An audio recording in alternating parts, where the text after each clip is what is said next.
You're sitting at home watching TV when suddenly you get a call from a loved one. They're incredibly upset, they're sobbing, confessing that they've made a mistake. Then suddenly, a deep, menacing voice begins speaking, demanding payment if you ever want to see your loved one again. What do? Unfortunately, this is a decision more and more people are having to make. With modern AI technology, scammers can do exactly this. And what if I told you it's about to get so much worse? Hackers have now created their own versions of Chat GPT and are distributing them on the dark web. These applications will supercharge hackers and their ability to create malware, phishing emails, and so much more. So today I'm going to use variants of Chat GPT to hack my own friends. I'm going to do so in increasingly difficult methods with increasingly surprising results. Am I wrong? You're wrong. Oh my gosh. I'm so... Oh, 4 clicks? He clicked it. And stick around to the end when I explain how to safeguard yourself against these Chat GPT attacks yourself.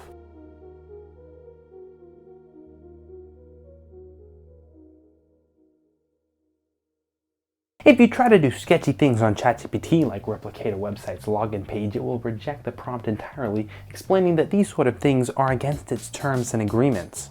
Well, people have created other versions of Chat GPT that have no restrictions. For example, I can ask this model, I would like to become Walter White. How do I cook?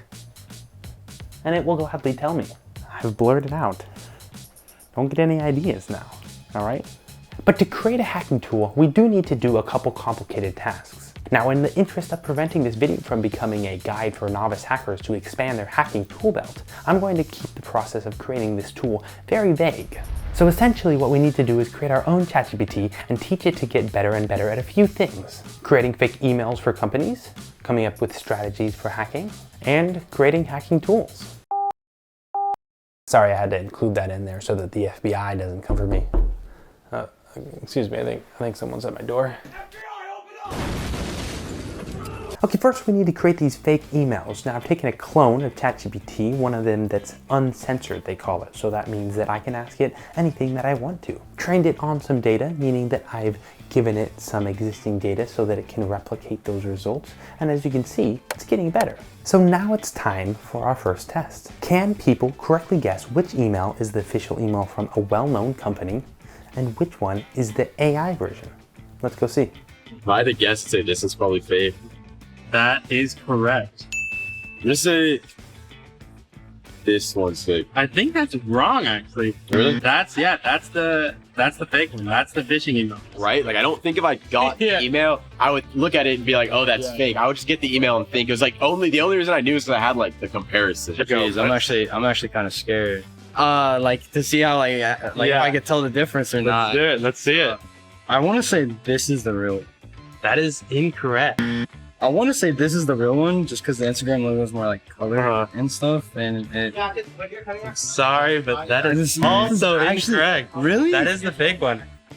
These are like legit, like the same. I want to say this is the fake. Am I wrong? You're wrong. Oh my gosh. I'm so... All right, did you see that? Ladies and gentlemen, we got him. We've done it. Little basic fine-tuning to our hacking tool, and now we've got a system in place to create authentic phishing emails for us. I don't even have to know how to write HTML code anymore if I'm a hacker. I can just get AI to do it for me. But you know what this means. That test was too simple. We need something a little more challenging for our ChatGPT hacking variant. So let's move on to phase 2. What if I used AI to trick my friends into getting hacked? Here's my game plan. Use AI to clone my voice. Use my handy-dandy hacking ChatGPT tool to develop a keylogger, aka a program that tracks what you click on with your keyboard.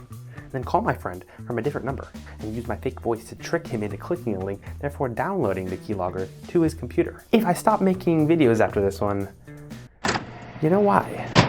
Now this is going to be quite the challenge because this can't just be good, it has to be really good. The voice is pretty good, so I'm not too worried about that. I also don't have to worry about the keylogger because I can just use AI for that as well. But what I do have to worry about is the strategy.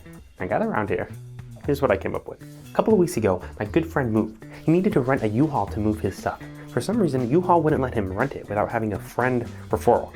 So U-Haul called me and I had to confirm that my friend was someone that I would trust in renting a U-Haul. So I thought that would be perfect. That scenario.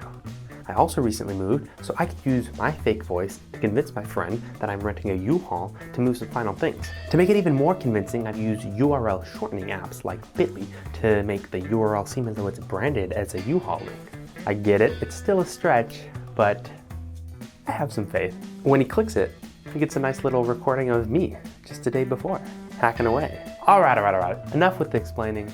Let's do this. I don't know why I'm very nervous to do this, but it's essentially just like prank calling your friend. So I shouldn't be nervous, but I am. All right. Here we go.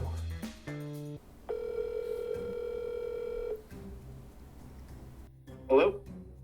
Yo Alex, it's Chano. My phone broke and I'm calling from a U-Haul employee's phone because I'm at U-Haul trying to rent a trailer to move a few big things from my house. He says I need to have a friend fill out this form so that I can rent. Can you do for me real quick? He's gonna send it from this phone. Thanks, man. What? All right. It doesn't seem like he was very convinced. He just gave me a big what. I sent him a message that says, "Hi Alex, this is Taylor from U-Haul. Your friend Cristiano has listed you as a reference for renting a trailer with us. We'd like to confirm that they're a reliable and safe individual to rent to. Could you please fill out the form at bit.ly/U-Haul referral. Thanks for your time, the U-Haul team." And message sent. Oh, 4 clicks. 4 clicks. He clicked it. All right, I think he just clicked it for shits and gigs. Let's see. What's going on? Did you click it? Click what?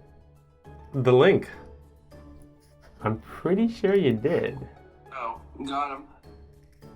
No, I just said what at the end of that. And then I get a text from U-Haul and I'm like, all right, I guess. Oh, and then did you click it? Yeah. Interesting. That was an AI voice. It sounds like it.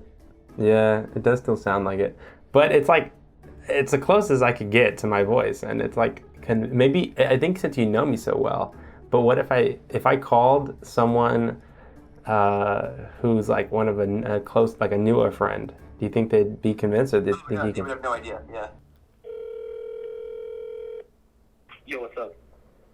Hey Daniel, it's Cristiano. My phone broke and I'm calling from a U-Haul employee's phone because I'm at U-Haul trying to rent a trailer to move a few big things from my house. He says I need...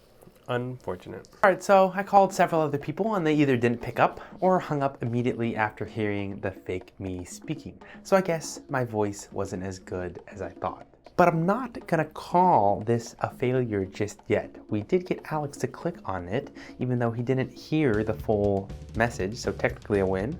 By the way, if you're wondering, I didn't actually install a keylogger onto his computer or phone because that would be illegal. But anyway, yes, I'm not gonna call this a failure because this is my first attempt at hacking, scamming, whatever you wanna call it. Someone who's more experienced could use these tools, train them better, craft better scenarios than my weird U-Haul situation. And it's some scary stuff. As much as AI will help us in doing exciting things, learning new skills, freeing up our time, it will also be used for evil, allowing hackers and scammers and criminals to become better at what they do. So as promised, if you want to safeguard yourself against these kinds of threats, you have to be ever vigilant against suspicious links, emails, and texts. I would use a password manager, use 2-factor authentication, and use VPNs when on public Wi-Fi. Thanks for watching.